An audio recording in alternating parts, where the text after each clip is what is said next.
All right. Thank you. Thank you. Thank you. Thank you. I didn't know. I didn't know. I had that button. You know that button over there was pushed. My bad. My bad. My bad. But welcome, welcome, welcome, welcome to the Chop Shop. Everybody. Somber day. Somber day. Uh, I don't know. Just don't feel good.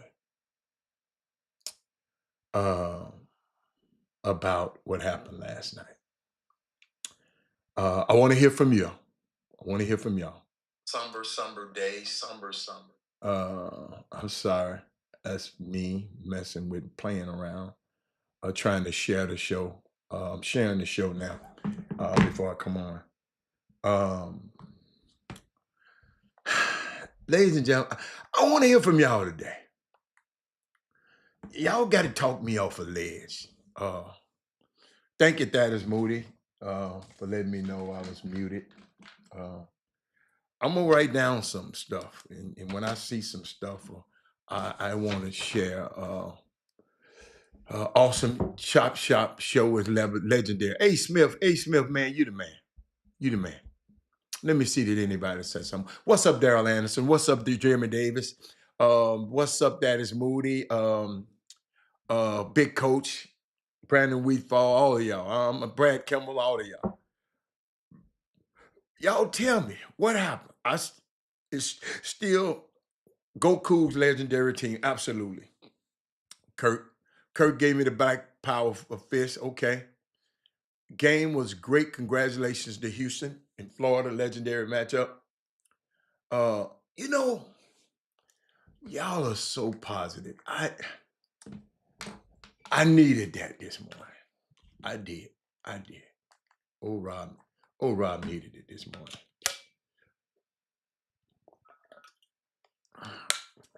Uh, Aaron Sam, what do you think? What do you think? Should I move on? Should we talk about the game? He said it was a great game last night, but the refs, see Jeremy Davis. Jeremy Davis, you know me, and I understand y'all. I don't put nothing on the refs too much. Cause you got to adjust to how the refs is calling. They fought to the end, absolutely. Uh, I just don't I don't play with the refs because I saw the refs. The refs could have called some stuff on us. So you know, I know we got to adjust. If the ref calling it crazy, the ref didn't call. Man, I was watching the game. Somebody asked me like, the first half show went fast last night, but it's because there was no fouls. But in that second half, it was different. It was different, and he said just too many turnovers at the end. He said, I'm a Duke fan, but Cougs got my respects. I learned a lot as a young coach. Aaron, and watching the Cougs play, I love their style, but they need one more score. The defense is there. One more score. But Aaron, Sam, everybody need one more something. Shit, Duke needed one more score. Uh, see, Duke needed one more score, didn't it? Everybody need tough way to lose, ruined my night. Yo, I did not want to see the celebration. I did not want to see the celebration. Big coach said I was screaming at the TV. Me too. When Sharp jumped, caught that ball and pump fake. Should have got to the rim. We was down two. Only 4 fouls in the first half. Yes. Uh, that's one we should have won, man. That's one. It's a lot of plays. See, if the young men they get back at 1:30 today, they on the road. They headed back. They get there about 1:20 something. Um, um, if you can get out and check them out, check them out. Uh, but make sure you got the chop shop on. But I want to thank Coach Kelvin Sampson, Kelvin Sampson, Lawrence Sampson, Bilal Badley, Quantus White, Hollis Price, Anthony Goldwire, that whole staff, man. Chris Walker summed up real good. Greetings, I'm sick. You know, Doug, stay here, Doug. Doug, we got to talk about stuff like this, Doug. Doug, stuff. We got to talk about stuff like this, Doug. He said, I turned my teeth out as soon as he lost the ball. Yo, I felt I was funny. And I'm gonna share something with y'all. I'm gonna see if anybody gonna mention what I was going through last night. Yeah, I was going through something. I want to just see if anybody mentioned it. Great game, though. Remarkable season. The ref changed the game in the second half. Yeah, but guess what? The refs, we got to adjust. That's a great lesson to our young players out there. Adjust to how the ref is calling the game. You got to adjust. That little double high post, that little double high post, that little horn set with the twist off of both sides was killing us. Doug, it was killing us. Doug, I just, you got to understand, Doug, my heart was broke when Memphis lost. So my threshold for pain is a lot better because when Memphis lost, I didn't want to see nothing else. When they lost. And last night, I didn't want to hear the comments. I didn't want to hear Charles Barkley, ignorant ass. I didn't want to hear. I just didn't want to hear none of that. Y'all, I wanted to do something too. Hold up, y'all. I got to download something that I didn't download, and I want to share with y'all. I did not. Hold on one second. I'm gonna go through some. We can talk, but I forgot. And I'm gonna try to get it done right quick while we're talking. But somebody talk to me, man. Somebody talk me off the ledge. I felt so bad that I couldn't watch the post game show. I didn't want to hear no commentary. I didn't want to. Y'all, I'm gonna tell y'all too. Y'all gonna think I'm sorry. I went and watched 10 Commandments last night. I want to see what Cecil B. DeMille was talking about last night, man. I wanted to see what Moses and the Amorites and all that. I did. I watched the 10 Commandments. It was on. And I just got to watching it. That's the only thing that got. I'm weird, y'all. That's the only thing that got my mind off it. He said, kind of remind me of how we lost at NC State. Doug, I'm trying to figure this thing out, man. I'm really trying to figure this thing out. I'm gonna talk about it. I got some stuff to share with y'all now. Don't you think? But something didn't sit right with me last night, Doug. I was just waiting to see. He said both my teams lost in the final. Doug, yeah, Doug. Both of your teams lost in the Final Four. Everybody can't say that, Dougie. You did good. You did good, bro.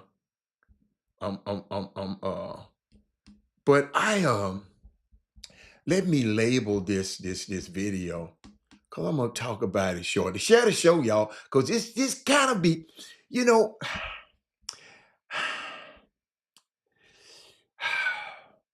I felt so bad for Sharp. He's been playing so well.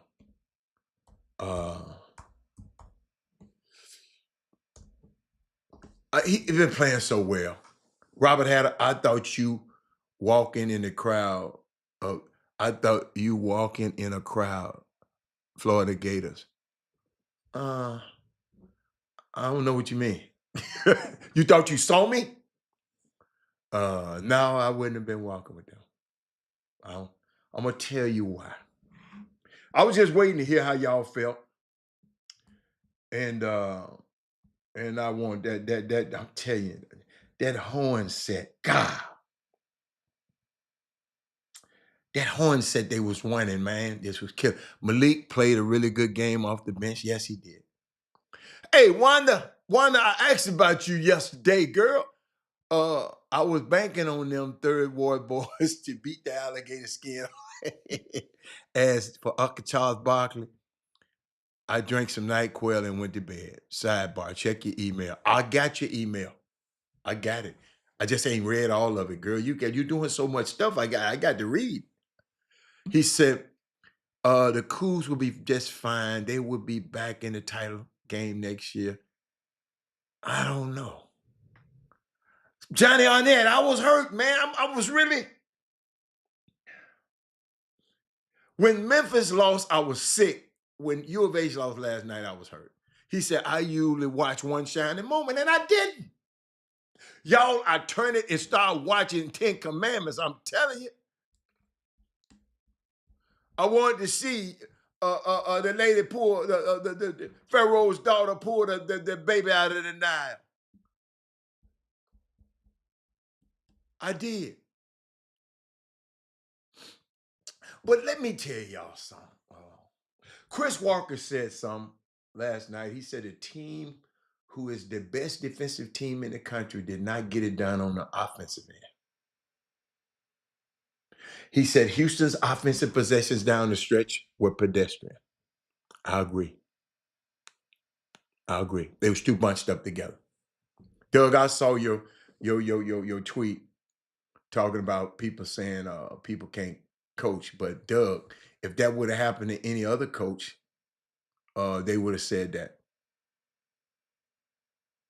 They would have said that about any coach. Uh, they said that about John Shire.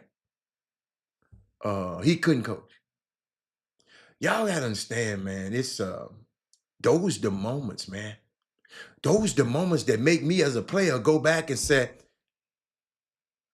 one possession. That's why I tell every kid to value each possession. I done talked about it on the show. I think I had a thing. Let me see. About valuing each possession. I think I wrote a story about value. Let me see if I got it. Value each possession. I wrote a story about that. Can't find it right now. But Doug,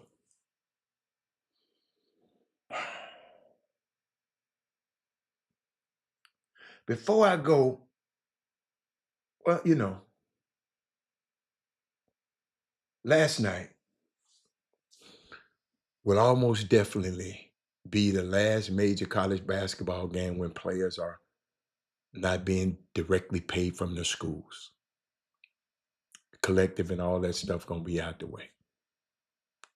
An update from Oakland on the settlement that is inching closer to the finish line. Uh, I got to share some. Yeah, y'all, I told you I'm like that. But y'all, something just didn't sit well with me last night. Some just didn't sit well.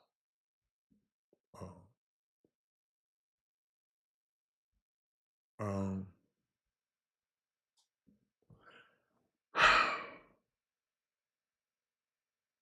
it just didn't sit well.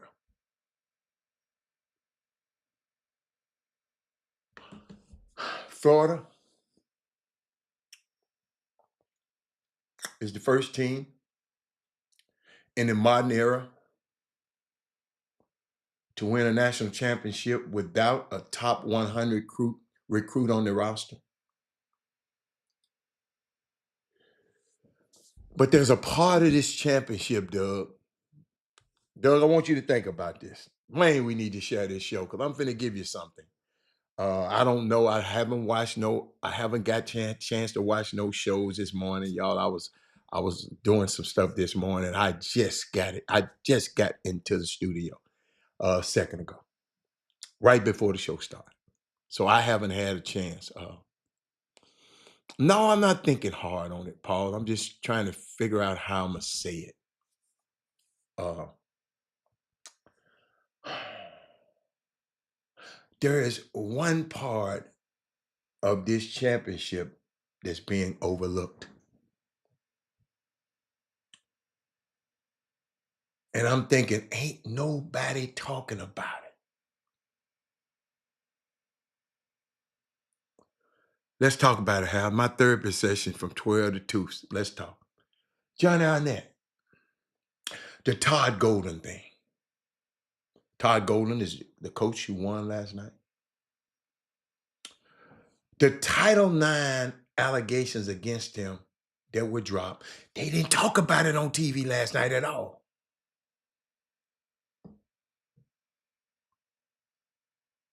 Besides that, they didn't find any evidence by the Title IX standards, by the definition of anything wrongdoing there.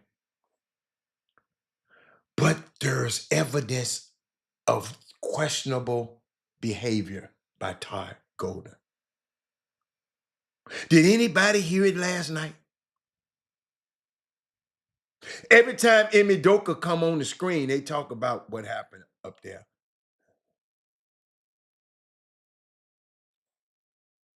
Every time they showed him on the screen, y'all, it made me feel some type of way about him. That is Moody said, I mentioned it last week. Thank you, Thad. I felt like, this is what I felt like. There were some women out there that were watching this saying that ain't nobody gonna bring it up. Where my women at on here? Wanda, you the only woman on here. See, Wanda, I got a daughter. I got a sisters. I got 5 sisters. I got nieces. Every time they showed the dude on the screen, it made me feel some type of way about it. Because I was thinking about what about the women out there that's saying ain't nobody gonna bring it up. And he just out there celebrating like a 23-year-old, doing his little natty thing. Ladies and gentlemen, that bothered me. It was like, could you get the camera off him, please?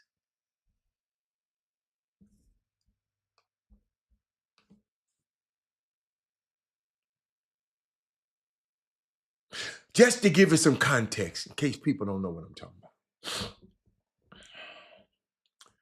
It was discovered that he was sending text messages to female students on campus. It was an inquiry done, open, and allegations of stalking. There were allegations of unwanted sexual advances, allegations of unwanted photos being sent, and how these things just disappear. I don't know what happened. There was no evidence found to continue with that. The charges were dropped.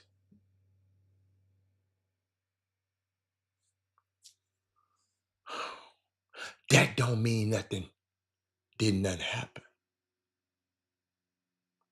But it was a pattern of behavior. People should bring it up. My daughter was on that campus, my niece was on that campus, and this dude was stalking and all of this. That's scary.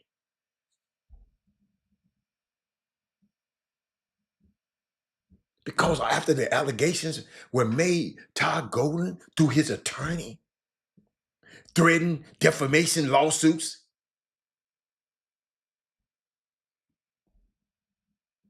against those allegations. And what happened with those threats of the charges? After the charges were dropped, they didn't, no lawsuits by Todd Golden. Nothing. There was no defamation lawsuits. Ladies and gentlemen, I just want to ask a question. Did he come close to losing his job?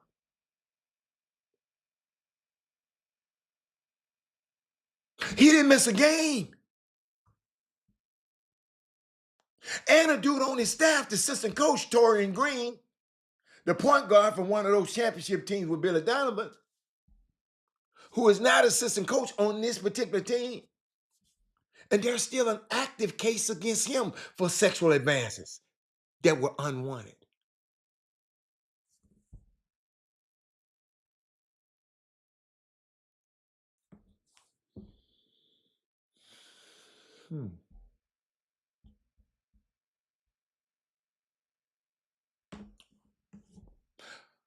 What y'all think?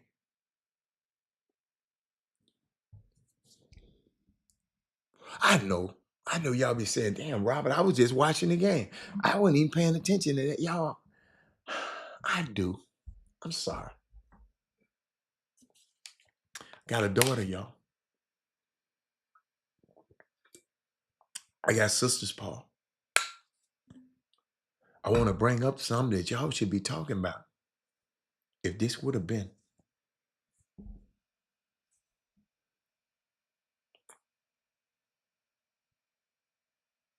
a coach that looked like me,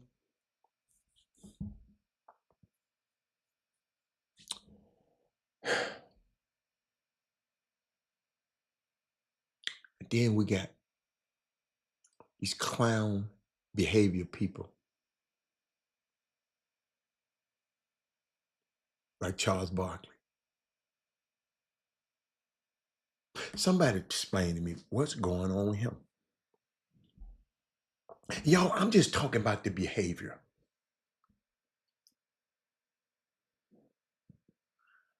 To get on the stage, and I got the video, to get on the stage at a fan fest in San Antonio and call some of San Antonio women some big bitchs.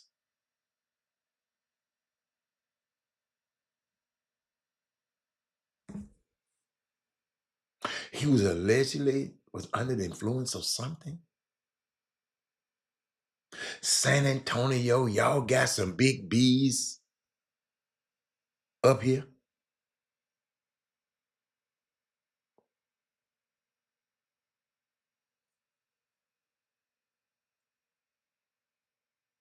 Is this what we're doing now? Is this what we're doing?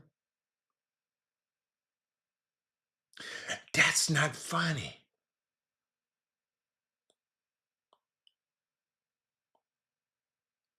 He is still representing the company. All the commercials and all of me on. So it wasn't professional. Oh, Dale, I believe you me, I got it. People just laughed it off. Hold up. Dale, watch this, Dale. Hold on. Let me find it for you. Watch this. Oh, great city. I love Greg Popovich and the Spurs. No, seriously. I want to seriously. San Antonio, y'all put on a major, great show. And I want to say this. Thank you. And yes, y'all got some big bitches here.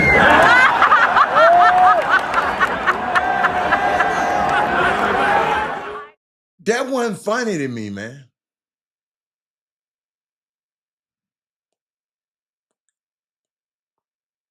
That was not funny to me. This is the same Charles Barkley that said, I would work for the KKK if they paid me enough. This is the same Charles Barkley that spit on a little girl. This is the same Charles Barkley that threw a dude out a window. The same Charles Barkley that said, I don't want to be a role model. The same Charles Barkley that called people fools on TV. And Capital One, he was at their event. Yo, I don't want our young student athletes thinking they can do that. I got to say something about this.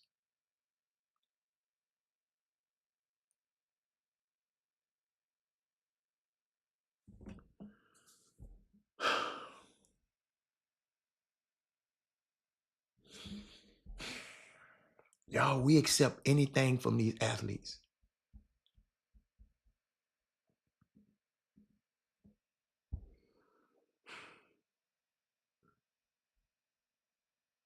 Going back to U of H game, make me think, y'all know I be all over the place.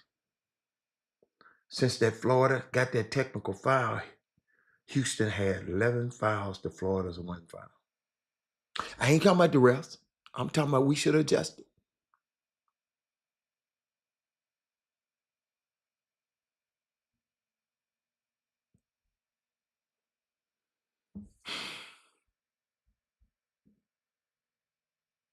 I got a question. Why? Let me go make sure I look. Hey, Miss Gina, I got a question. I got my women in here today. Why? Why aren't the national media talking about the Houston Rockets? Somebody texted me this morning and said, First Take done talked about everybody, the Lakers and everybody. And I'm going to look at the standings. The number 2 seed that already done clinched is the Houston Rockets and the Oklahoma City. And they talking about the Lakers and everybody else.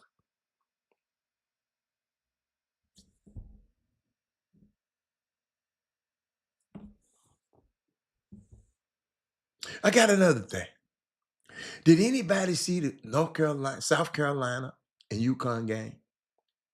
Could somebody explain to me what the hell was going on with Malaysia Fool Island? These are some questions I've been wanting to ask y'all over the last couple of days. But I had to get this national championship out of the way, man, but the women's national championship, Malaysia Fool Island came out in a championship game. Supposed to be one of the best players in McDonald All-America in the country. Playing with the ball at half court, come out there half court and being nonchalant with the ball and got ripped at half court. And then came back and got ripped again. AZ Fudd ripped her clean. Careless with the ball.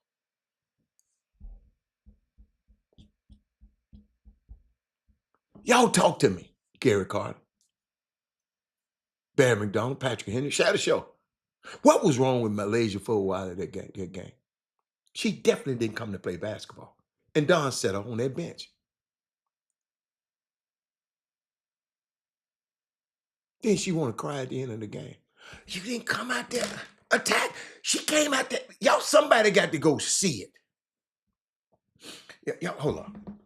Y'all gonna make me put it up on this board because y'all ain't coming enough for me. What's her name? Malaysia. How you? Hold on. Malaysia. Fool. Okay. Yeah. There we go. That's her though. The good, the bad, and okay.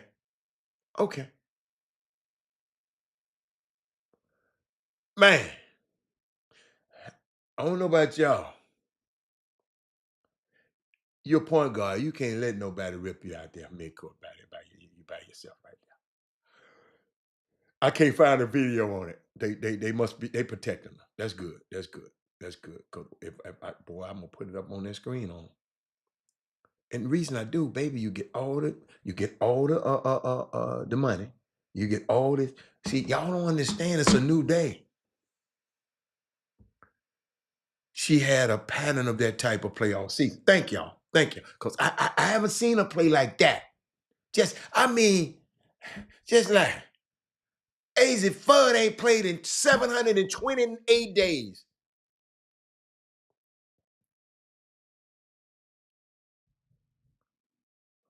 See, y'all, the reason I talk about this stuff, because we got some young people in this community. Man, every time you're on this basketball court, man, y'all play it like it's your last time.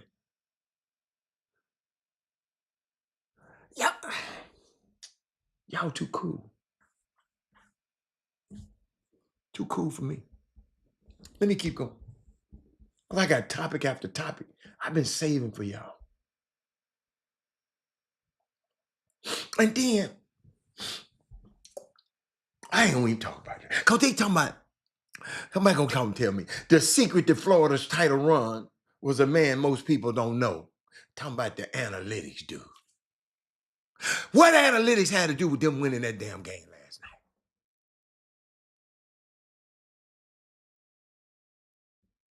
night? Malcolm, what's up, baby?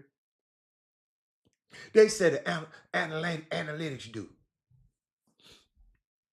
I ain't gonna even call his name because I don't want to give him no pub. He the one. But let me explain to y'all. Explain to y'all what's going on. College basketball. So y'all gonna know. College hoops has turned into Euro hoops. I told y'all this last week. Euro basketball. New coaches every few years, reconstructed entire rosters each year with 2 to 4 people staying, high expectations to win nonetheless. Players looking for big money no matter the situation. This is literally every season over there in Europe. Shedrick, the Nuggets, no, they didn't. No. The Nuggets fired Malone. Don't, what? Hold up, man. See, I ain't looked at none of my stuff on. I ain't looked at Twitter. Ain't nobody told me. Wow. Thank you, Shedrick. The Denver Nuggets. Russell Westbrook and came and got another coach fired. Everywhere you go. And I love Russ.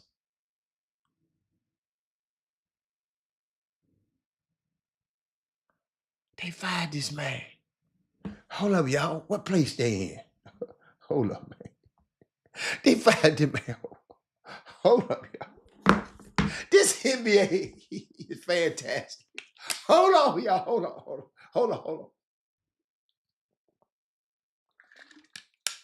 Hold on, y'all. Don't go nowhere. Hold on. Don't go nowhere. They in 4th place. Memphis is 8th place. They fired their coach.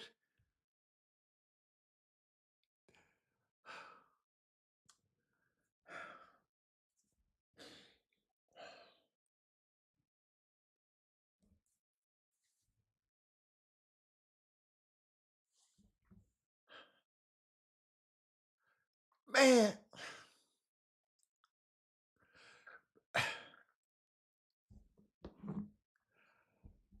He talks a lot of stuff, Malone. He talks, ooh, what? He one of the most smack-talkingest coaches up there.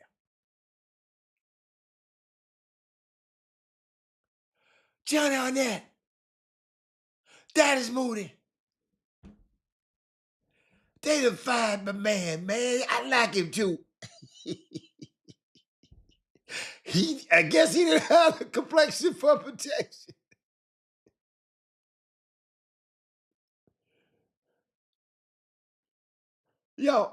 See, y'all got me doing stuff. Y'all, okay, I'm going down the Twitter stuff. Hey man. Y'all something else, man. That man got fired, man.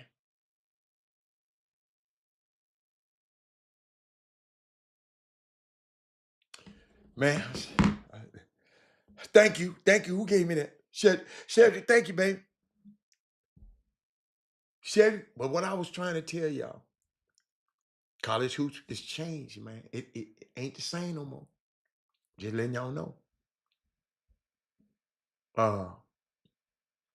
What was that? What time? Okay. Let me keep going. And this NIL stuff, y'all watch it. Three 0-point possessions at the most time in the game. Samson must have thought they lost their minds, abandoned everything he taught them. Jay Jackson, you the first person. You blame it on the players instead of Coach Samson. Interesting. I like that.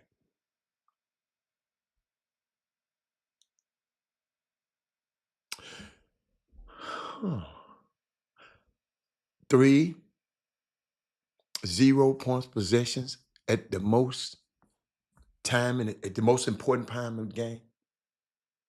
Samson must have thought they lost their minds, abandoned everything that he taught them. Do anybody agree with that? Anybody agree with that? It was the players' fault last night, right? Tell me why sometimes y'all put it on the players, then sometimes you put it on the coach. What's the difference? Somebody explain that to me, Johnny, Barry, Jay, explain that to me. Jay, give it to me. Jay, you might be right, but Jay, tell me, Jay. You agree? Okay. So when those hold on. Let me watch this play. Thank you. Let me watch this play. And that foul line has been a dilemma. They made the two big ones the other night. National championship is in the balance. 13 seconds left. Florida leads it by 2. Uzan got to go. Uzan, give it up. Cryer, 6 seconds, 5 seconds, Sharp. He walked. He can't touch it. He can't. 1 second. Let me go look at the play. Let's see the set. First of all, watch the coach. Watch the coach. Take a look at the coach. Let me see something. And that foul line has been a dilemma. They made the two big ones the other night. National. All right. First of all, he gonna ask me what I say. First of all, I don't see Coach Samson doing this. Like, I would have been having LJ sprint the ball up the court, not trot it up the court. That's me. But the coach didn't say nothing, so it was okay. Watch this. Championship is in the balance. What we trying to get here? Okay. 13. They got a little stack formation right here up in the middle. I'm trying to see what they're doing. JVF Francis up near the ball anyway for. Seconds left. Oh, he stayed in the corner. I think he should have just stayed in the corner. But the coach didn't say nothing. So all you people talking about coaching, coach didn't say nothing. We got 12 seconds left. We had 19. And we got 12 seconds and ain't got nothing. And we calling it the players? Coach drew this up. He ain't directing. All during the game, he been directing. Let me go back. Y'all look at him. He at the top of the screen. He ain't said nothing. 18 seconds left. LJ Been a dilemma. Court. I didn't see Coach said, get the ball.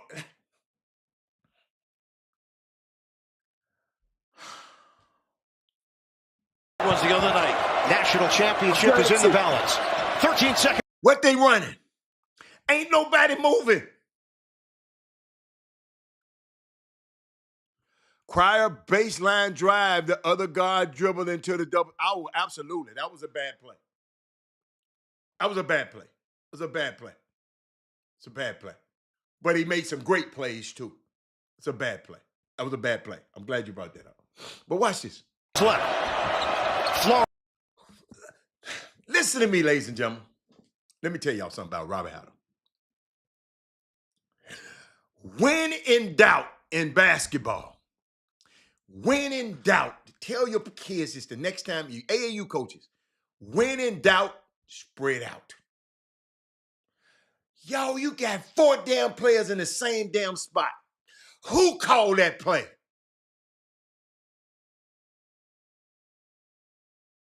This was after a timeout. 1, 2, 3, 4 players in the same vicinity. Look at all of this court over here. Look at all this court over there.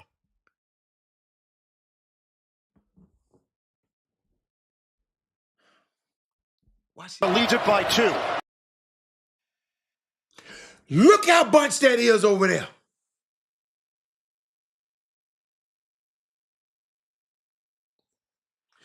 They didn't have no room to drive the ball. Look.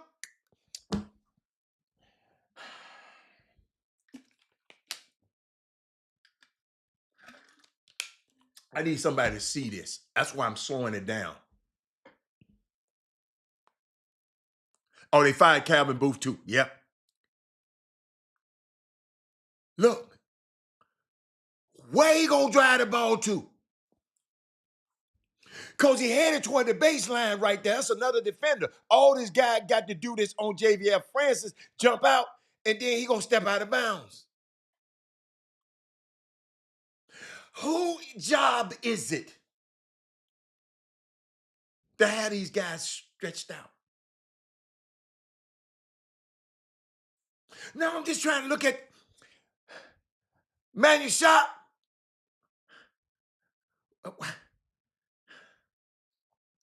Y'all look. I'm gonna go again. Look, the same 4 people in the same spot.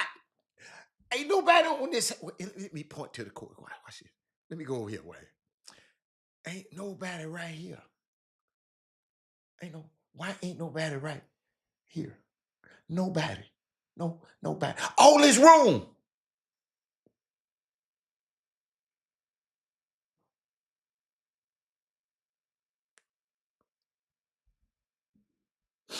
So if we gonna blame the players, we got to blame. If this was a set. Now, if coach said, y'all gonna do what the hell y'all want to, then that's coaching. Jamie, ain't no room. Come on, let me keep doing. I'm just trying to get y'all to understand this game just a little bit more. Watch. Look at everybody in the same spot. Look, y'all ain't nobody moved from that spot yet. Thank you, Daryl Barnes. Daryl Barnes, they still. Why is JVF Francis even out there on the ball? Let me go back again.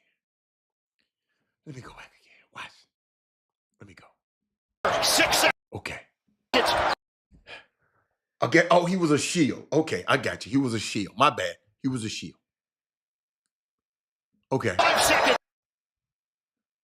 Yo, it wasn't no room to drive. Y'all said we could have drove. I would have tried to drive. Look, he could have drove left. Boy, he'd have shot fake that boy there. He'd have had it. Golly. Boy, he should have shot fake that boy right there. They got the shot they were looking for and panicked. Robert, because the guards could not create their own shots last night, they needed help. Yo, watch it. Boy, he had it. Oh! I didn't see this because I didn't want to watch the video last night. Y'all, this is the first time I'm seeing this. You right, I got PTSD.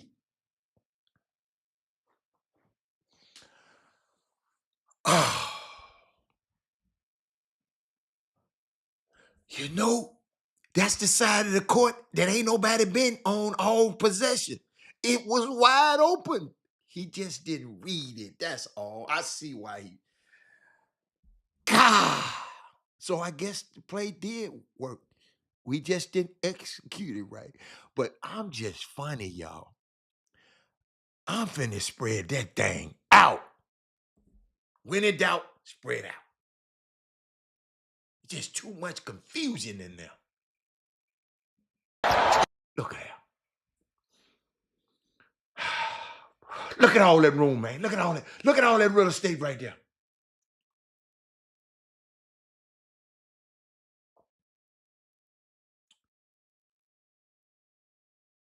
Wow.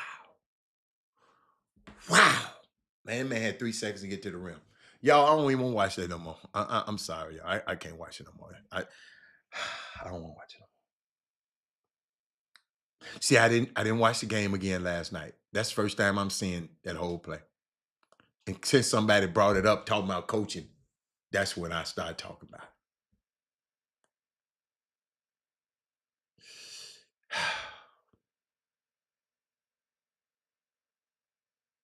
No, I'd have got to the hole. Because somebody gonna have to foul you. So you want to win for the win. No, I ain't finna go for the win. Nigga, I'm getting it at rat. Dunk that thing. Left-handed. Oh man, how we get on that subject? Oh, somebody talking about the coaching. So it was some coaching error and player error. I'm for that. I'm for that. Cause you're right.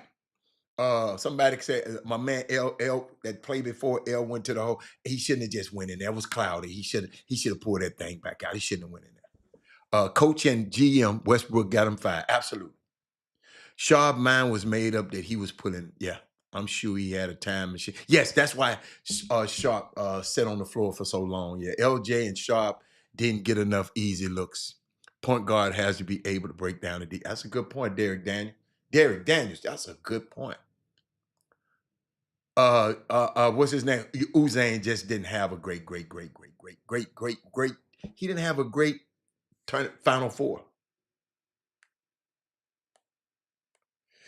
Angus Kelly, I just that got me, man. Derek, Derek, we had too many. Derek, that's why I said don't walk the ball up. Sprint that ball up. 18 seconds is going like this. Them dudes can play defense.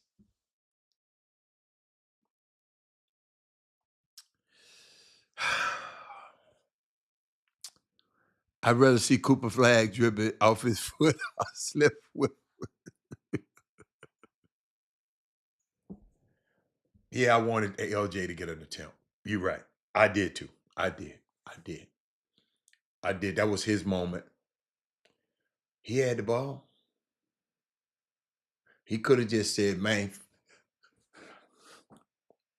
LJ Crowder got enough clout on that team, ladies and gentlemen. They said, I see something.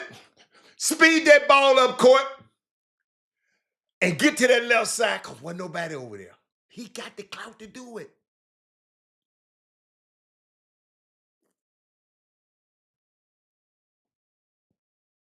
No.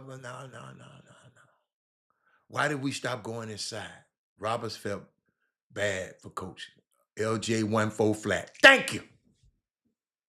I don't coach. See, I keep telling y'all don't understand being a great player. You got players with clout call their own numbers. I remember y'all come on here talking about I don't like the fact that Sheldon didn't get the last shot.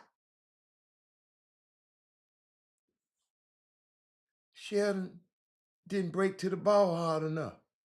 LJ had the ball in his hand. Y'all, I wouldn't have never gave that ball up, ladies and gentlemen. But LJ just such a team player. It's gonna take him so much further in life in this basketball thing when he tried to go pursue his professional career.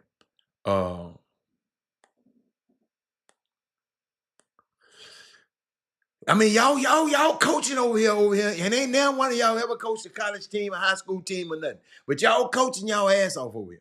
Analyze the game and quit trying to coach. Just say, okay. You know, y'all talking about you need it. Nah, man, the white people was in the game.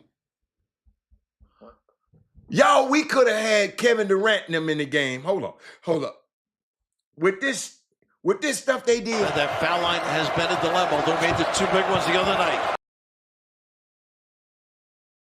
I want to make sure I'm in the screen. See, LJ, I done got to this left side. This dude ain't even, oh my God. I didn't see this, y'all. I'm gone. Excuse me, y'all. I didn't mean to get to the mic that close. I got this much room. Look at them. Look how much. Hold up, y'all. Let me go up there. Let me go up here. Look how much room right by me. Look at all this room right here. Yo, I like room. Let me go. Let me inch it up. National. Now the dude backing up. Oh my God, I'm attacking him. He backing up. All he was gonna do is touch me and grab me. I shoot 91%. Oh my God. I got him on his heel backing up. Let me go. Let me show y'all now. Hold up. He backing up. Big ones the other night. National championship. Up.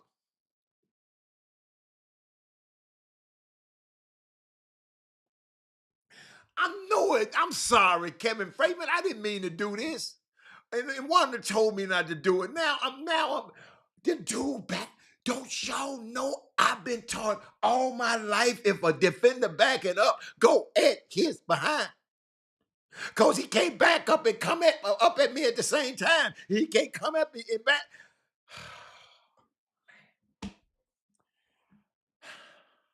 I don't even want to see no more. I'm done. I ain't watching nothing else. I ain't watching nothing else. I ain't watching nothing else. But I do want to talk about this NIL stuff a little bit. I want to talk about, because these people talking about making these players employees. They was in the double bonus for 14 minutes and didn't get one free throw trip to the free throw line. Let's not talk about that coaching. What my coaching? What my people who blaming the players?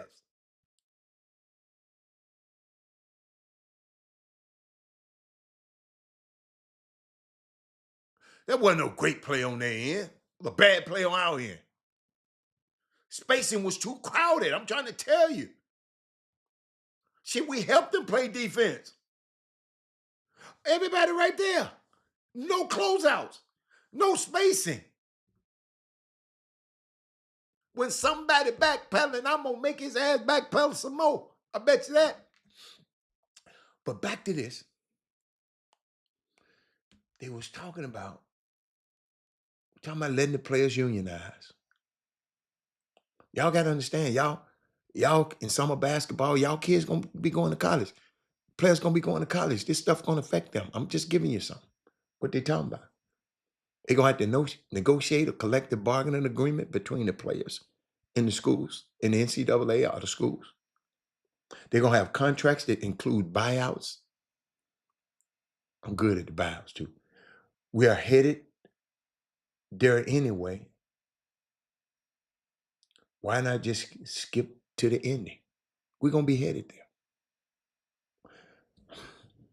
Somebody sent me this. They said, I'm guessing there are about 500 Division I players that would make more than the Phoenix Suns' Colin Gillespie. $578,000 salary this year. One of the best college guards in the last decade, Colin Gillespie. Villanova won a championship.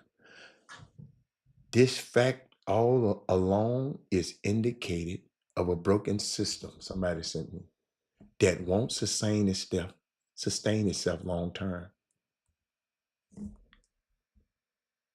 Where are the administrative adults in the room who can help fix this. This stuff is crazy, y'all. Every day I'm looking at NIL stuff. It's getting crazy. Where was I? It's straight up pay for play. Y'all got to hear what these people asking for.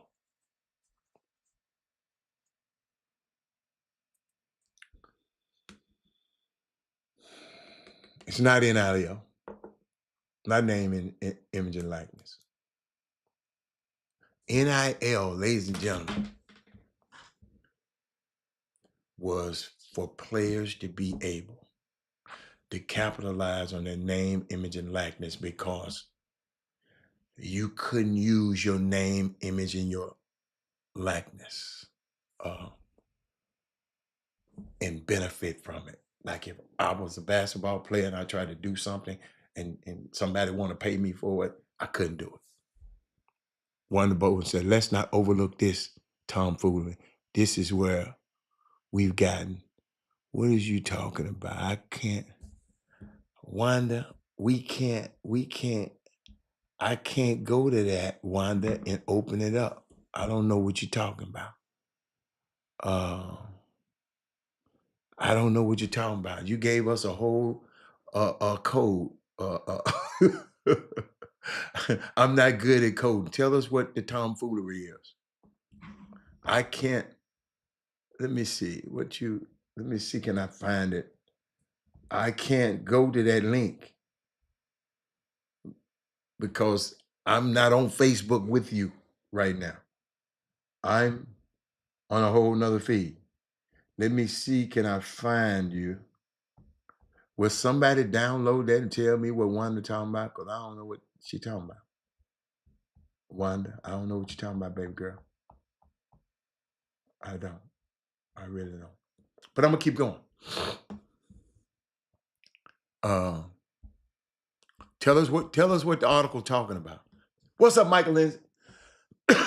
It's that Paul Wall and Johnny Jang offered the U of H basketball team free grills if they won.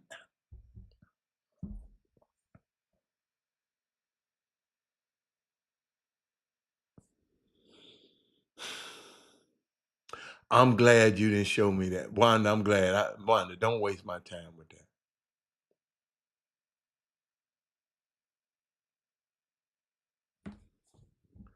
Do people still put grills in their mouth?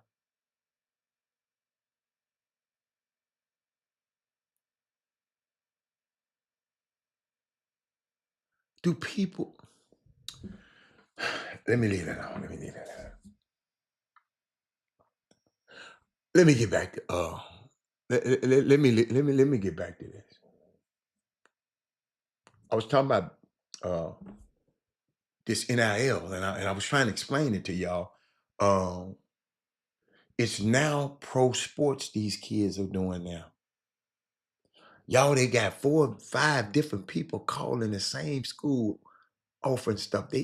These kids got 4 or 5 different people. Let's say Tommy Hammond. Tommy Hammond is a good player. And I'm Memphis coach. Tommy Hammond got 10 guys, or at least 4 or 5 guys calling me saying they represent Tommy. It's out of hand. Johnny Arnett, it's out of hand. Malcolm, it's now pro sports and they should be treated as such with contracts. And those contracts should be public knowledge, like coaches' contracts and other professional athletes' contracts. You can be hired and you can be fired. It's called the real world now.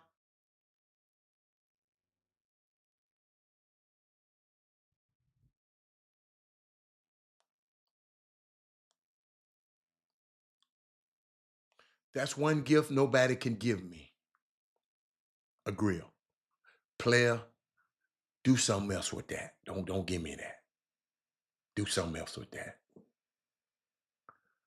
Um, I warn people about this. Kevin Freeman, I know he know I was very cautious about this NIL thing. Uh, I warn you, when NIL was promised to be just the ability to make extra things like YouTube videos, like normal students, no one would listen to me. And now Cinderella is dead. Mid-majors have several chances. Have zero chances of moving forward. They got chances, but because all the time, because you pay these players, and just because these players being paid, that don't mean they're good. Let me repeat that. Just because these players getting this NIL money don't mean they're good. That means somebody want to pay you this money. In the NBA, everybody ain't good. Y'all, we got the team with the second best record in the Western Conference, and ain't nobody talking about the Houston Rockets. Y'all best friend Stephen A. Smith, y'all be watching him and loving him and loving him. He ain't talking about your Houston Rockets. Him and nobody else.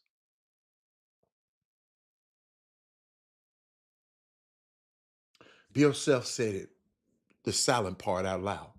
He said, it's hard to imagine how someone can define a fair market. Because when I'm negotiating contracts, I'm always trying to get fair market value for my players.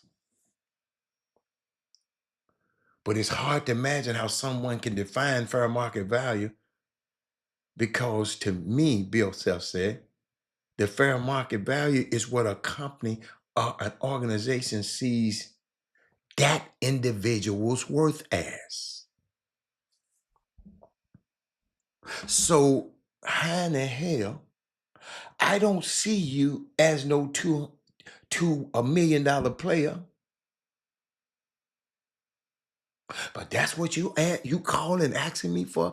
I don't see that value in you, but just cause somebody else gonna give it to you, because they gave this boy $2 million to play for Indiana, and they got their coach fired and everything.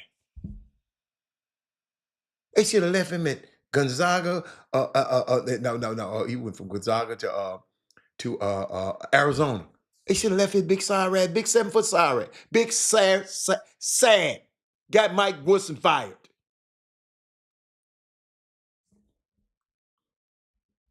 But I know y'all just sit here. We just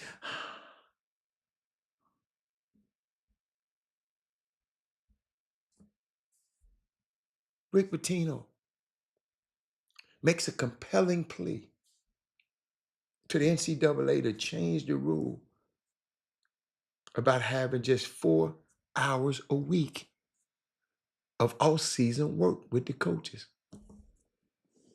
Say they professional athletes now and should be able to train like pros. So all of you dudes who've been going under these college rules and getting this money, they gonna change the rule. Hey, if you're getting paid, all them old 2 hours, I can't get but 2 hours over here with him. I can't. No, your ass gonna be in there all day and all night. The wild, you see what y'all understand what I'm saying? To whom much is given, much is required.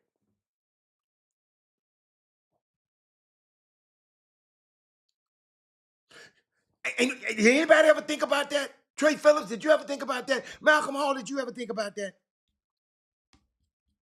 You know, all that time, they can't practice but a certain time. They can't practice but in this window, they got to study. What? No, boo-boo. And y'all, it's a tier system. Don't take this stuff personal. These players, these coaches. Some teams got more money. That don't mean the player is that great. They just got more money to give the player. The narrative has to change.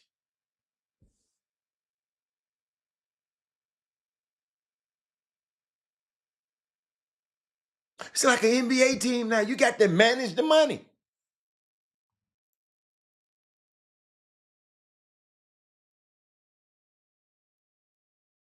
Now, you're going to have to start hiring your own, watch this, your own workout guy, your own nutritionist. Some of these schools ain't going to have the money, Trey Phillips, to give you all those extras that y'all just sit up there and have.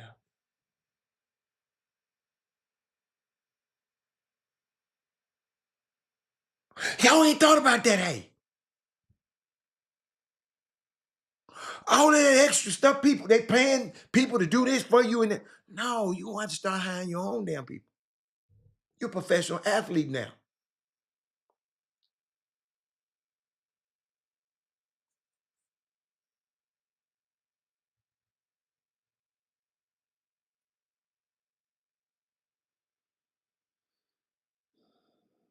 These amateur rules got to go.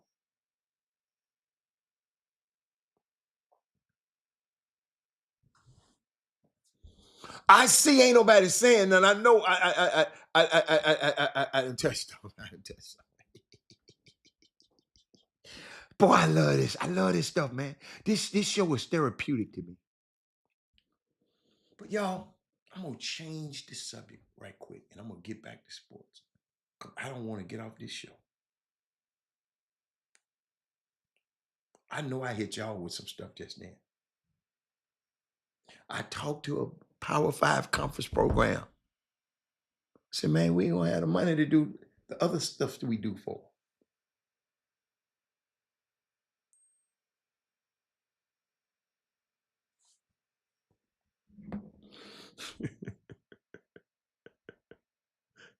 So I just texted me and said, UNLV is in the hole now.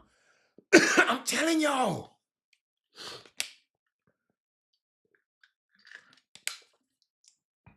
Y'all, I saw something the other day that got me. And I want us, we got to stop sending our kids places.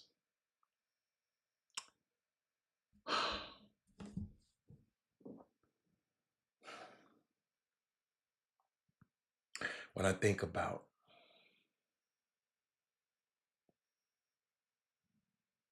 now, when I grew up in the white teachers that I had. I didn't think about it then when I was young, but I wondered how they cared about me. What did they think about me? I can't remember but one name. I had a bad experience with her. And I had a lot of them. She didn't do nothing that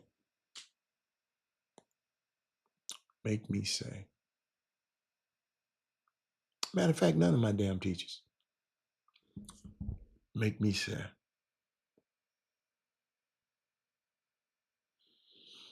But this mom speak out about a video that goes viral showing the dance coach hugging the team, everybody except her black daughter.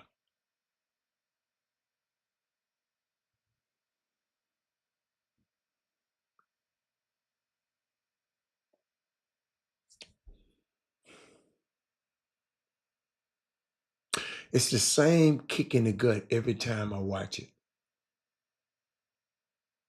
Not only did she not receive an apology for it, but her 9 and 11-year-old daughters were kicked off the team and expelled from the dance studio.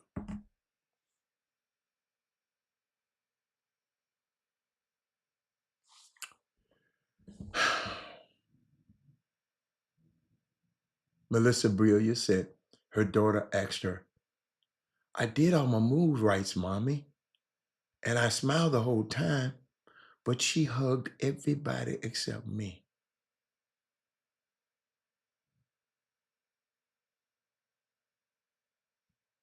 She thought it might be possible my daughter was overreacting until other audience members spoke up saying that was rude. The Dance Expression Studio is located in Plainville, Connecticut. Their voicemail is full right now. Why do we continue to let people educate us and do things for us that don't care about us? Let me show it to you just in case you didn't see it. Video of a dance competition in Plainville that has gone viral. Take a look. It appears to show a dance coach hugging the young dancers, but leaving out one student in particular. The video has been shared millions of times on social media. NBC Connecticut's Amanda Pitts spoke to the girl's mother today. She is live in Plainville tonight with more. Amanda. Yeah, Mike and Keisha, that viral video has many commenters calling on that dance studio owner to apologize, but that little girl's parents tell me that they have yet to receive an apology. It was a kick to the gut. That's how Melissa Breglia felt watching this interaction from the audience. That was rude. Of her daughter Shania accepting an award at a dance competition last week. She hugged everybody else. She said, Mommy, I did all my moves. I smiled the whole time, and I didn't get a hug, but they did.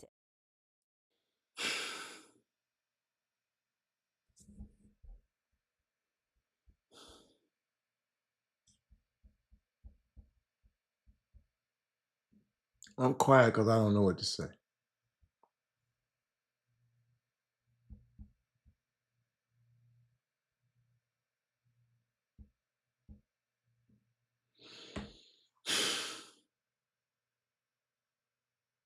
Thank you, Herb.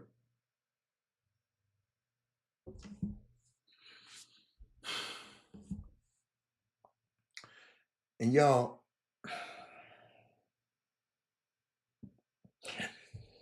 like I talked about earlier in this show, and I'm going to repeat it now before I go here.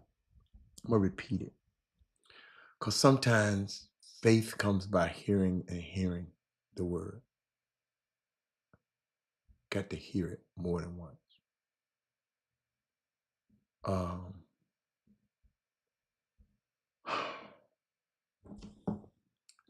Y'all, I thought about Florida. I'm watching this game last night. Y'all need to share this. This is Florida is the first team in the modern era to win a national championship without a top 100 recruit on the roster.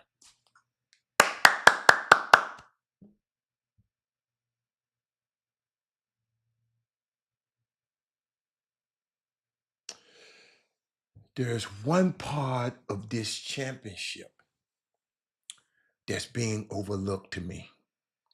So if you was at the beginning of the show, you heard it. Now you're in the middle of the show. I got to say this again. I'm thinking, ain't nobody talked about it, heard? Nobody talked about. I watched the show. I watched the game last night. I had it up full blast. I was watching every minute of the game. Nobody talked about the Todd Golden thing. What I mean? Nobody talked about the Title IX allegations against him. They were dropped. But Emi Udoka didn't have hold on. He didn't have a charge against him. And they talked about it. Malika Andrews and them and everybody talked about it every day for months. But besides, they didn't find evidence by Title IX standards. By the definition, anything doing there, by their definition. But there is evidence of just questionable behavior of this college coach.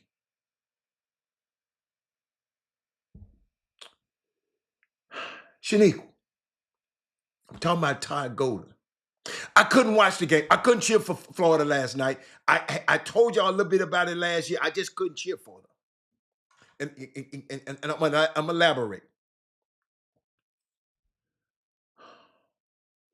Every time they showed him on the screen, it made me feel some type of way.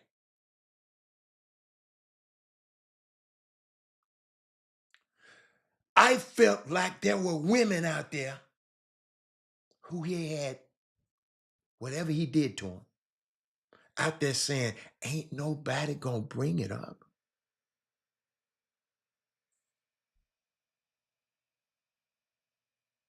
And he just out there celebrating like a 23-year-old, doing his little natty thing.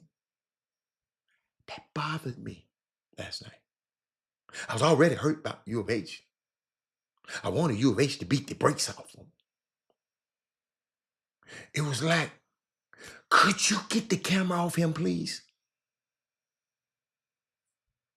To just give you some context so y'all don't know, why are you talking about Todd Golden, Robert? It was discovered that he was sending text message to a female students on the campus.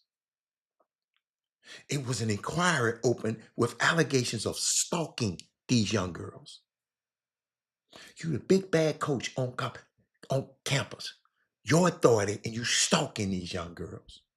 There was allegations of unwanted sexual advances, allegations of unwanted photos being sent, and how these things just disappear and we don't get them. I don't know what happened, ladies and gentlemen. There's no evidence found to continue with that the charges were dropped. But that don't mean nothing happened. Ladies and gentlemen, I got 5 sisters and a daughter.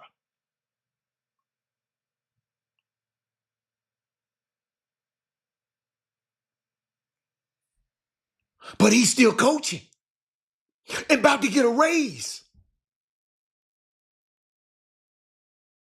But it was a pattern of behavior. I don't mean, people should bring it up. Not one of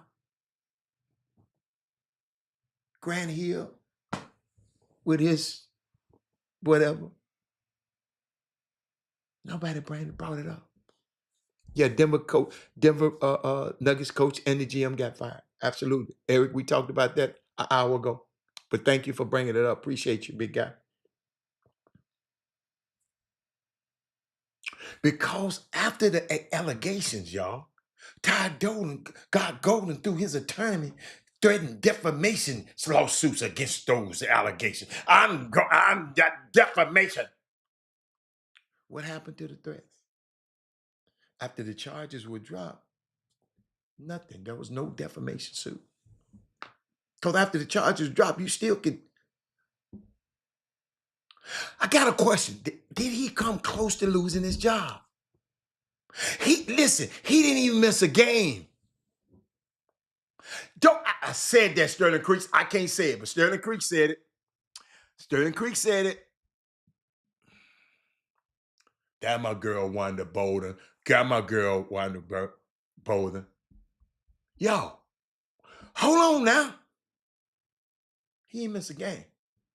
But Torian Green, his assistant coach, the point guard from a long time ago on one of Billy Devlin's championship teams, who is assistant coach on this year's team, there's still an active investigation on him having sexual advances that were unwanted. What's wrong with these dudes? They ain't got no game. Man, you the coach. You make a lot of money. You don't know how to talk to no girl. These some lame-ass young dudes out here, man. Man, you got all that juice and you don't know how to romance a woman.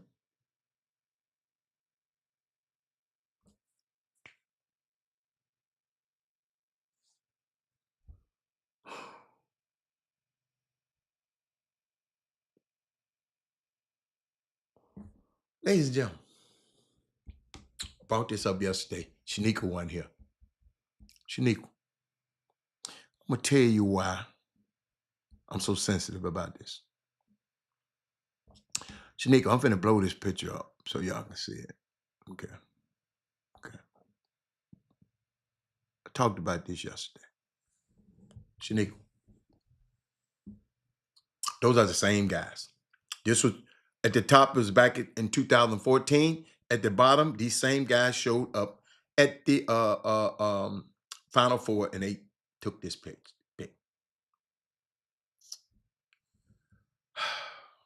Watch this. Watch this. Y'all watch me now. Y'all, the reason I can talk about this, I was involved. Those 3-4 guys at the top were the coaches at Columbia when my son came out of high school. Y'all remember I told you the story. I used Columbia to make Cornell get off the, because Cornell was playing around with my son and wasn't calling him and was calling me. My son and his mama decided to take a trip up to Columbia. Coaches called me while the game was going on.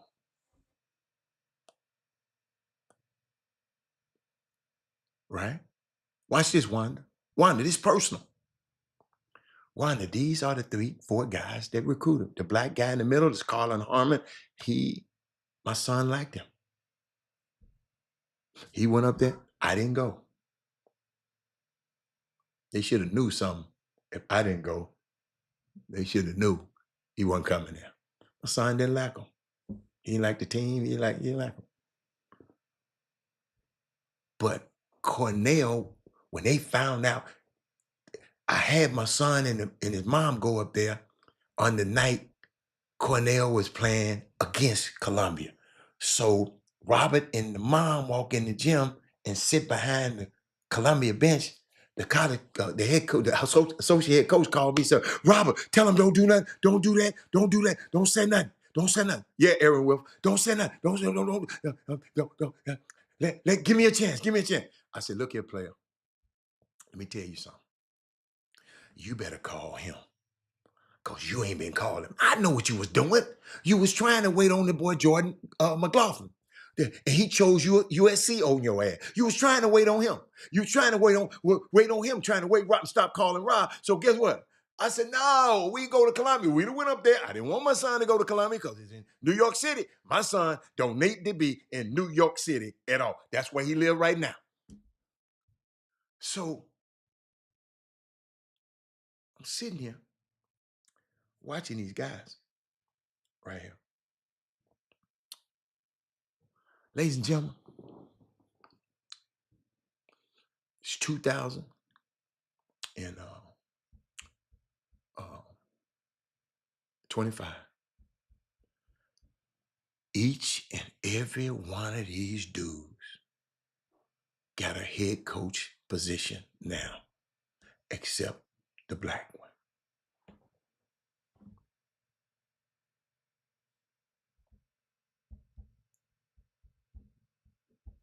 And he the one my son wanted to go.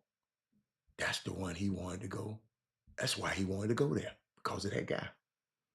The guy on, let me push myself over so I can point.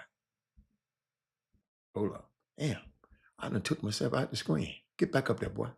The guy on the far end, the tall one, he is Columbia's head coach now. Just got the job now because they just won the championship. He assistant on Florida's team right now, but he finna take that job.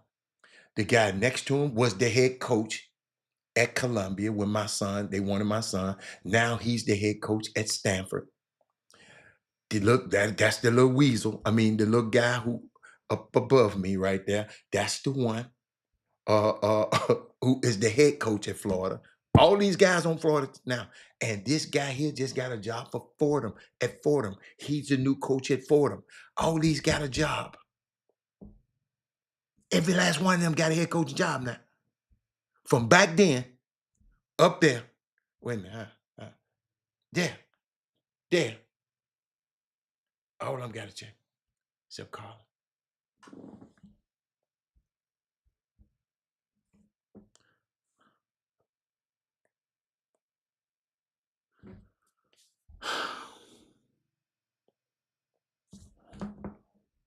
Somebody come on. Well, Colin is waiting on the right job. I said, okay, I got you. Colin coached at Columbia. Why didn't Columbia? Colin. Why couldn't he get the Fordham job? That's not a good job, though. I don't blame him for not getting the Fordham job. That dude get hired to get fired. But y'all, because we don't, Eric just saying, wow, Eric, when I saw the picture, it kind of got to me.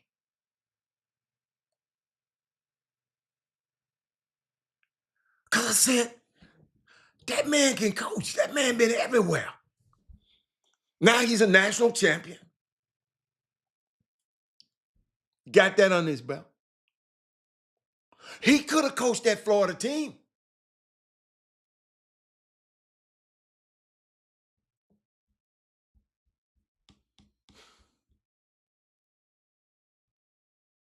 Absolutely. He should have had the OU job. Absolutely. Y'all, the only reason they can skip over us like this, because of us as parents. Hey, y'all know the reason I chose Cornell over Columbia? Because Cornell had the black head coach and the black associate head coach, Marlon Seals and Bill Courtney.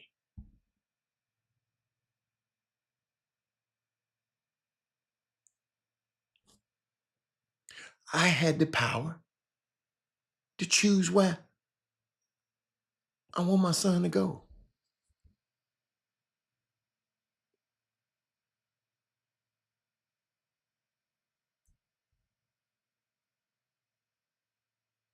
Because I was in the power. I didn't need their money. I didn't need them to tell me, well, with this NIL, man, I got to go where the money at. Y'all, we are compromising everything about us for some money. I'm sitting up here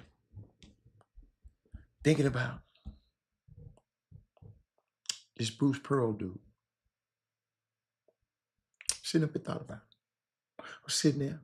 I was going through some stuff. I talked about this once. Maybe I need to bring it up again. Auburn's men basketball, Bruce Pearl is no stranger to the intersection of sports and politics. And y'all expect for me to come on this show and not talk about politics? But Bruce Pearl and Donald Trump and everybody can.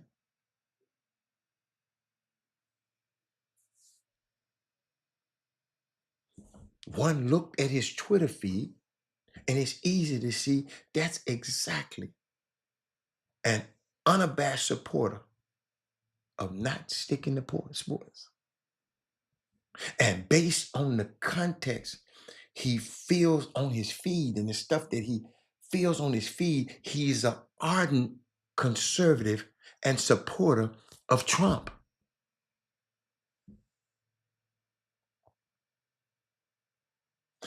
And Pearl, back in August, and I talked to y'all about it, he reiterated his stance with an anti-woke. Y'all remember, every time we talk about woke, that means we done woke up and found out what they're doing. So they want to be anti-woke. They want you to be asleep. His proponent by reposting comments on a post by Arkansas U.S. Senator Tom Cotton. The main last name Cotton. Marcus Carroll, look up Tom Cotton. Rotten Tom Cotton. Wait a minute, I got the tweet somewhere. Hold up. See, y'all gonna play around with me. I got the tweet somewhere. Find that tweet, Rob. Find Tom Cotton. Boy, I had old Cotton. I had old Cotton, though. I had old Cotton. Let me see. I know I had that tweet. Look at that. That tweet. Hold up. I'm going to read it to you.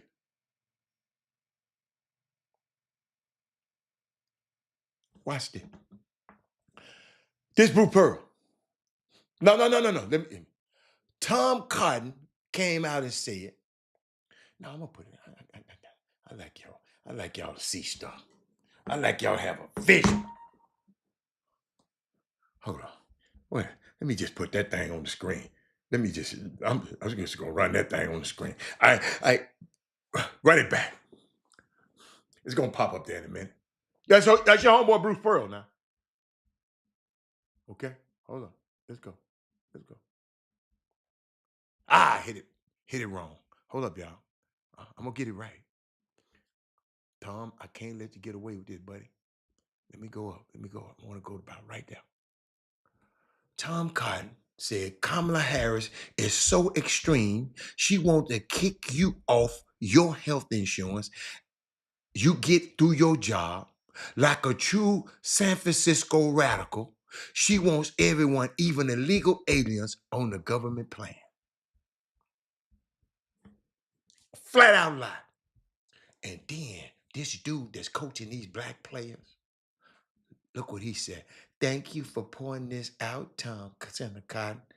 Except my guess is that, like so many of her socialist, woke, progressive beliefs, she now changing them or hiding them to get elected. We won't get food again.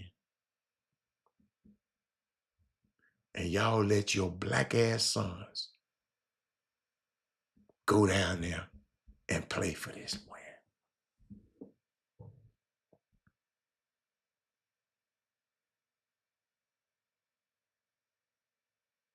Thank you, Shaniqua. Shaniqua went went to work. Y'all understand what I'm saying? And he ain't the only one. I'm just talking about him. Cotton, y'all, that's why I call him Rotten Cotton. He is not afraid to spread untruths and stand behind ridiculous point of views. He just ignorant. You know how you make that's ignorant ass. You know what I'm saying?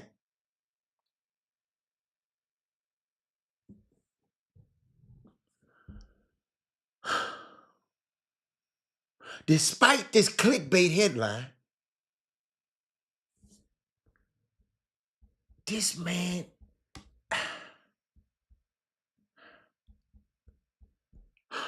all you had to do is go and find out and know that she won. But Bruce Pearl's politics are clear, and he has no remorse or hesitation about coming. Yo, don't y'all know he had a luncheon down there, old Bruce. He had a luncheon down there, ladies and gentlemen, at the All-Star game. How many of you black ass coaches was invited? Because it was his, hold up, this was his Jewish luncheon. But when we have HBCU young luncheon, they got something to say.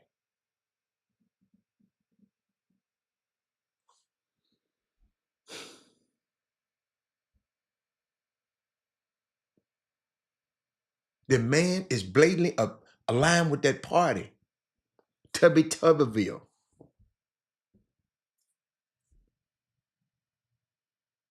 Then you got people like 50 Cent. Thank God. Louisiana. I got something for y'all. What am I for? It's for Louisiana. Louisiana had a special election to vote down some of that old stuff. and what's that boy? 50 Cent was down there telling them black folk to vote the other way for them, so he can line his pockets.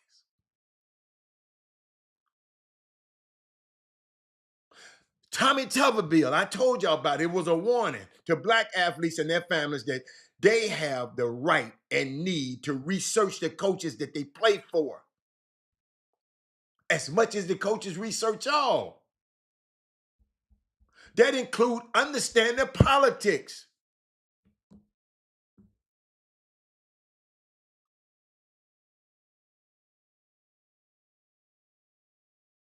Some of basketball coaches, y'all need to be talking about this to you guys.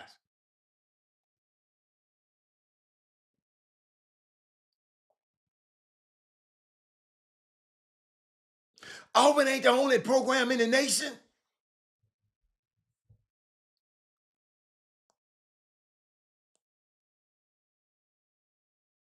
The Jewish coaches' lunch. They don't have the black coaches' lunches no more. They don't have the black coaches don't do nothing no more. Because all of them so busy want to be recognized by these other folks all the damn time. I get sick of they black. I get so sick of. I'm sick and tired. George Thompson, John Chaney, all of those guys. Tubby Smith, all of those guys. And now they just, okay.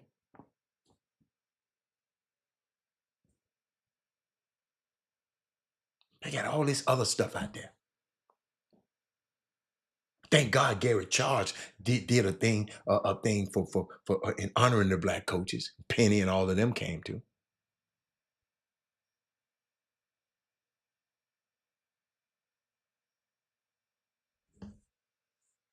Yes, money talk, but what about your dignity?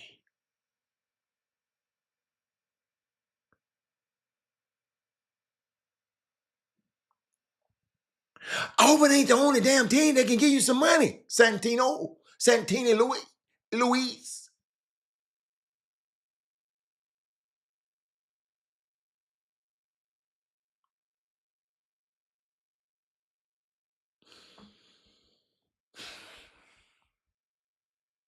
Then I think about this little girl, Paige Beckers. And why do people just don't? Oh.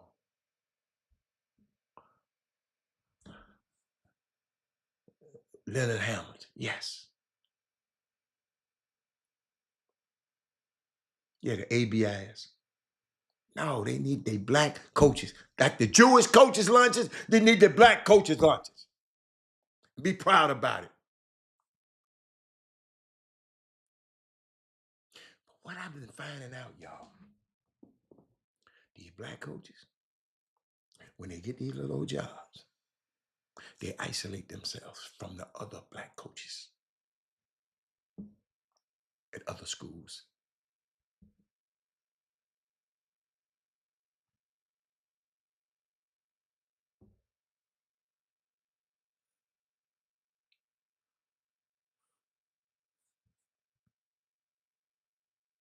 Yo, I'm not talking about Bruce Pearl can have all the Jewish.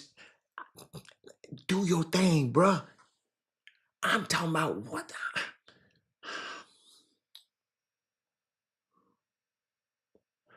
Now y'all know I just don't hop up and run down there to no San Antonio just to be around a bunch of damn dudes. They ain't doing nothing. They got some nice little jobs that they can get fired out of real quick.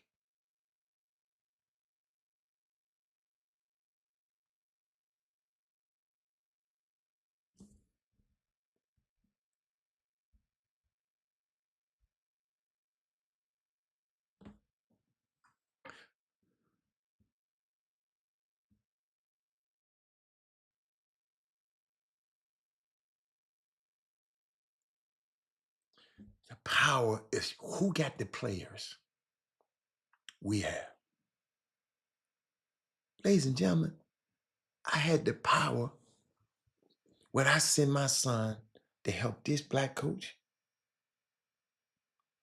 I go help that guy, that white coach. Nothing against the white. I want to help them dudes.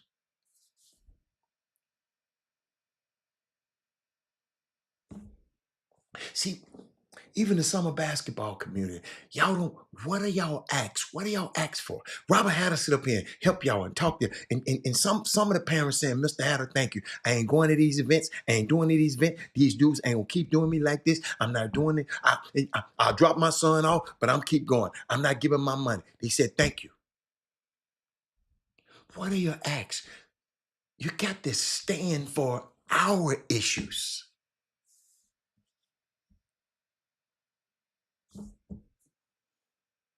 I'm letting you know they're not active. Power succeed nothing without demand.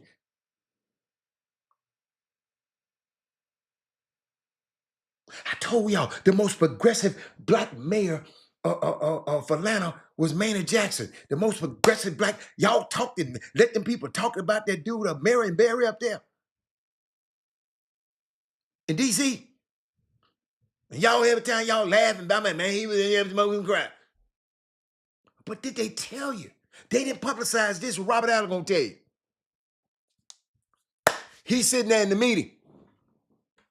All the white businessmen, all the whatever they got, all the white construction, they come in there talking about getting the business. They said, look here. He said, this meeting adjourned. This me right here. This is why they don't let this meeting adjourned.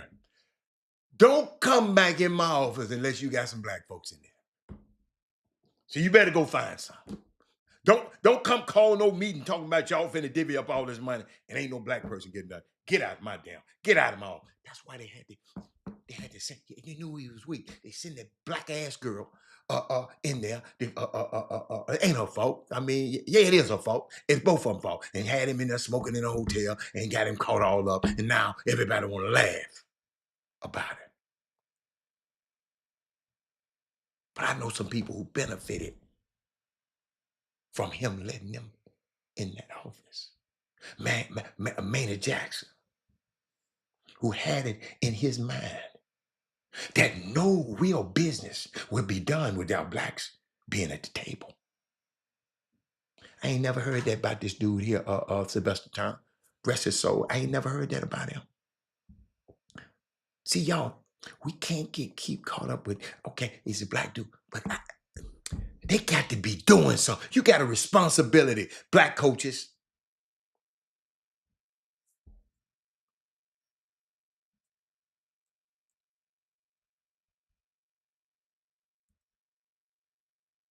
See, we lack looking successful without being successful. Oh my God. Boy, I'm being running out of water. How many more minutes I got?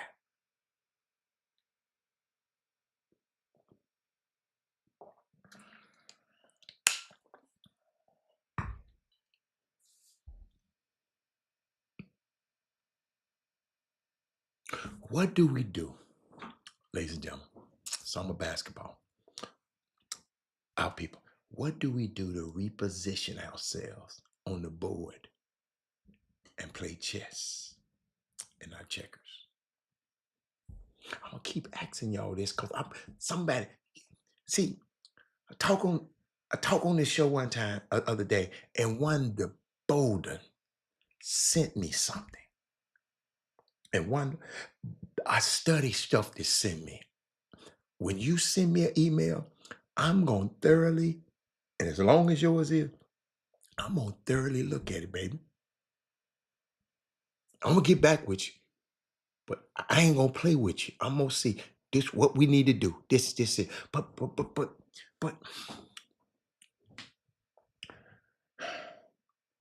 regrettably, I told somebody this the other night, we only dream at the size of our exposure. The reason I talk about things on this show, other than the Houston Rockets scored 12 points today, I want you to be exposed to something else because you can't dream. You only dream at the size of your exposure. If you ain't never been nowhere, when I tell you stuff, I don't be, I'm just telling you my experience. Because, boy, if it can happen for me, a little old young boy out of Memphis, Tennessee, it can happen for everybody.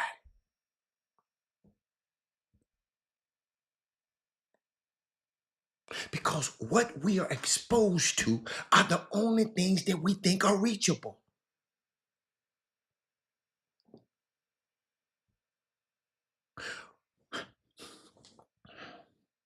What would make me think that the first client that I ever have in my life, I go get the baddest one?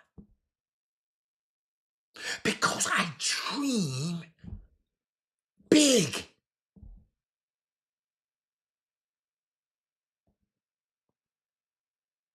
We got to maximize our moments.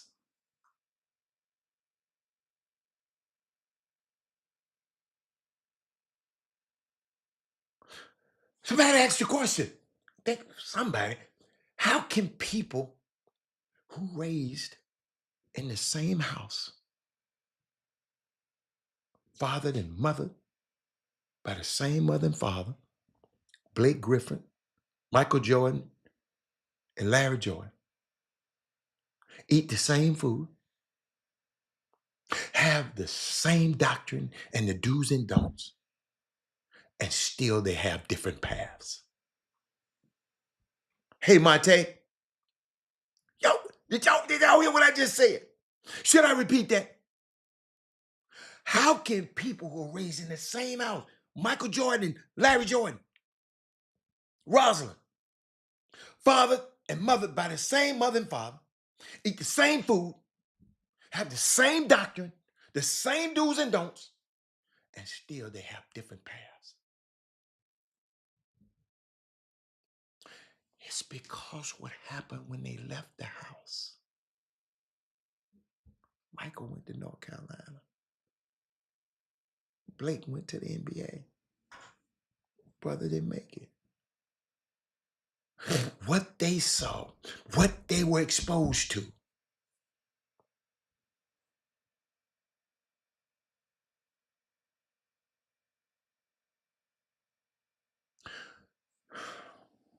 Ladies and gentlemen, the man said his bracket was on point.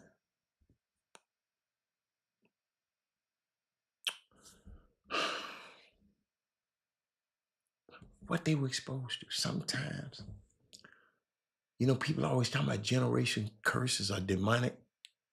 Eric, sometimes they're not demonic. Sometimes a generational curse is your parents' limitations. Parents, don't you put no limitations on these kids. I want my kids to go. My kids is going to do, they doing stuff that I never thought about doing because I never put no, I didn't really tell them that. I just groomed them to. That boy said he'll never forget I told him that. He told me, Dad, I never forget you told me, you don't go to West Point to become a crossing guard. When you go to West Point, you come out of there. You want to be an admiral. You want to be the boss in the Navy. You don't go to Harvard and Cornell talking about you looking for a job. No, you coming out creating jobs. But that's what he's exposed to. Sometimes generational curses is your parents' limitations.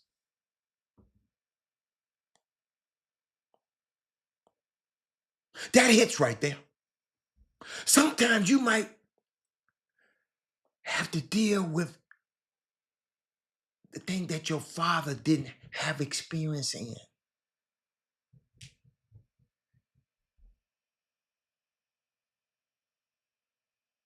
Who you gonna call if you $5 million in debt? Who you gonna call if you $5 million in debt? Ladies and gentlemen out there, that friendship circle shrinks in real quickly.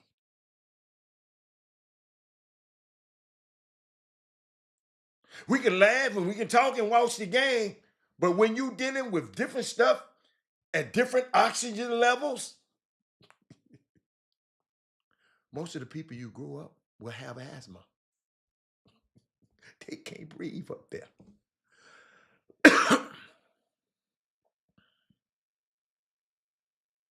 So what you're trying to share and what's going on with you, they don't even have a frame of reference. Sleep down and stay low.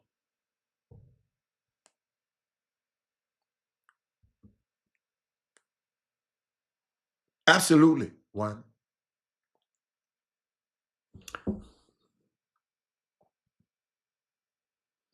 Some Reggie, Eric, I got some things that I'm doing right now. I know I can't talk to some of these people around here. They're like, no, I can't do that.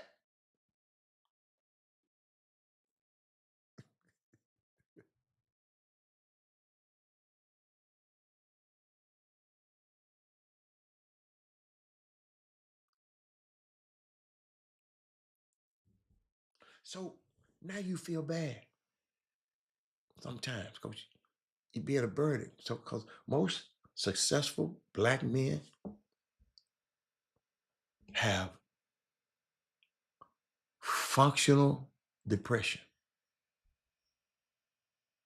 See, I'm always giving stuff to the women. These 6 minutes, I'm gonna give it to the fellas.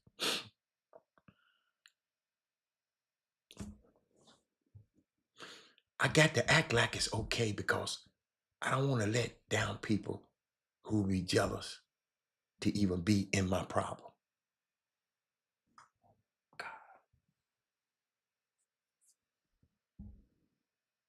So you have to suffer in silence. Been trying to blend in. Jane Baldwin has something called, they call it survivor's guilt, where you feel bad about doing well. You're made to feel guilty because you have excelled. You end up apologizing for being exceptional.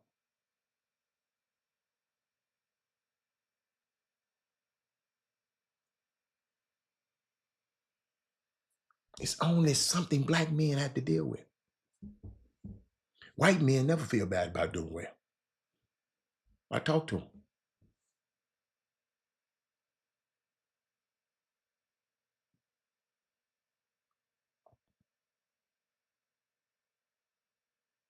You know, somebody say you killing it. We go, I'm all right. I'm doing okay. You have to navigate that space. It's a tap dance. Normalize isolation. I was talking to somebody on the phone the other day. We just talking. Friend of mine who knew me a long time ago. You know what she said? She said, you know what? I must admit, when I met you a long time ago, you was just, y'all gotta understand, I was a young man, single man, and I used to hang out. I didn't know people were noticing me and looking at me. She said, when she finished talking to me the other day, she said, I had to write notes down just to talk to you. Matt, I know what we're going through, Matt. See, you got to be in a position. Because partners, everybody gonna be around me, gonna be all right. Oprah gave Gail King $1 million and said, you can't be around me, bro. Because when I go up here and I'm going in buying these Hermes bags, and I'm going, I ain't finna feel guilty about it. Here.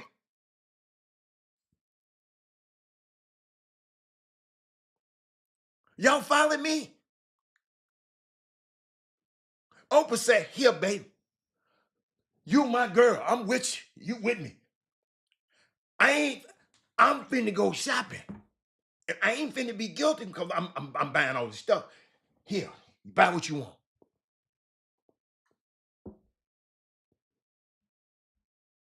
I don't want you looking at me at the cash register. I want you to be able to go up to the cash register yourself. To be able to find someone that fights in your weight class, yo, it's hard. I told it, I can't tell you what I told these people, man, because it was so good. When the lady said she write it down, I might need to put this in a book. You got to be able to find somebody that's fighting in your weight class without being a competitor.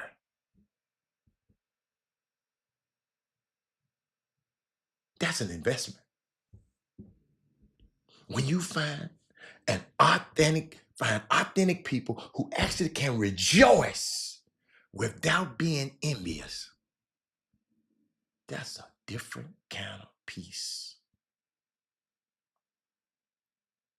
See, we look at envy as evil. Sometimes envy is just lust. And we have reduced lust to sex. Lust is, I want what you have. Y'all ain't never seen nobody I want what they got. I'm around these guys all the time. That's why they allow me. What? You might can buy a lot of them, but I can buy one.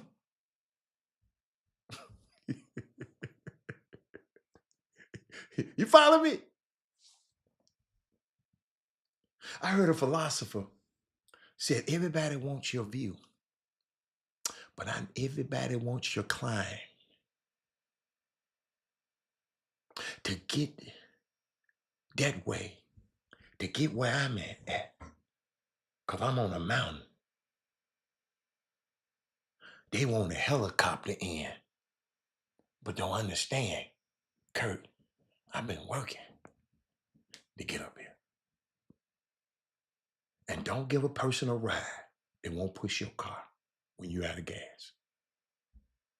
And you'll know it. I'll never forget. I'm almost through. When Janet Jackson was dating Jermaine Dupri. I remember the story, I told it. She told him she was broke to see why or if he's gonna stay. It was only after he proved that he was there for her that she disclosed that she really didn't file for bankruptcy. See, you got to find a way how to test to find a motive. I told a person that the other day, friendships ain't nothing without being tested. I'll never forget. I was watching this movie, The Mobsters, Charlie Luciano and Maya Lansky. They were equals. They were partners, gangsters. But in gangsterdom, somebody got to be looked at as the boss. So Benny Siegel, one of the guys in their organization, he told a little boy, he said, I got a message. I want you to go give this message to a very important man inside that restaurant eating. They right there, the very important man in there eating. Give him this message. No, it wasn't Murder, Inc. It was the Mobsters. Come on, man. It's my movie. Hold on. That's what they used to call themselves. I'm talking about the movie, The Mobsters. The little boy came and looked at both guys like this. gave it to Charlie Lucena. Young fella said, Charlie, that's it. People, that's how people look at you, like you that dude. And he asked him a question one night. He said, man, how you like my girl? He said, that's my girl, she cool. Do you think she's beautiful? He said, yes. He said, would you want to sleep with her? He said, no. He said, why? He said, cause she's your girl. He said, I'm glad you said that. Because if you did something crazy, I was going to kill you. He said, that's the problem. Friendships are not tested. The man told him, but don't confuse loyalty for consistency. Just because they're always around don't mean they're loyal. They just waiting for that moment. Somebody getting this today. I told you the story about the old lady prophesied to Denzel Washington. She said that he was going to be a preacher one day. He said, you're going to preach all over the world. And he said in one of his award show, he said, I didn't realize that my preaching would be through film. This platform has put me on this space where I can talk through this platform. Some young man, some young lady gonna get what I just said today. Some older man, and get and apply it to them life. Maximize your moments. But ladies and gentlemen, 4 minutes, I got to get out of here. But maximize your moments. Tomorrow, Women Rock Wednesday. Let's have a great Women Rock Wednesday. Everybody bring a guest tomorrow. Everybody bring somebody tomorrow. But we got to talk about stuff. There's some stuff that happened around here, and I just want y'all to, I just want y'all, I'm setting y'all up for something. All this information right here I'm giving y'all, I'm setting you up for something. All right? But I'm out of here. I'll see y'all later. I enjoyed this. I enjoyed this day. I'm out. Jim Hicks, Rob Hatter, you are now tuned in to the Chop Shop. I'm Retro, let's get it. We in the Chop Shop, we live in the Chop Shop.